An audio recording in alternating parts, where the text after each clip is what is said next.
வணக்கம் நண்பர்கள். வந்து உட்காந்துருக்கேன். எந்திரிச்சது லேட்டு.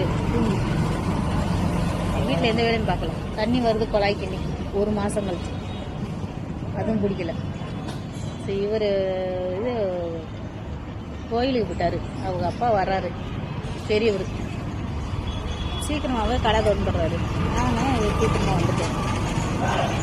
பார்த்தா இங்கே இவர் வரக்கானா உட்காந்துருக்கேன். 1/2 மணி நேரம் ஆச்சு வந்து உட்காந்து. அந்த வேலையும் போகலன்னு இங்கேயும் வேலை முடியல. சோஞ்சாப்பாலும் ஆள் வரப்போகுது. கொடுங்க வாங்க, இதெல்லாம் எங்கே போய் சொல்ல. உட்காந்துருக்க எல்லா மெடிக்கலும் வந்து ஆகுது. மெடிக்கலில் வந்து எதுக்கு மார்க்கெட், அதாவது வியாபாரம் தொடங்கிட்டு இருக்காங்க.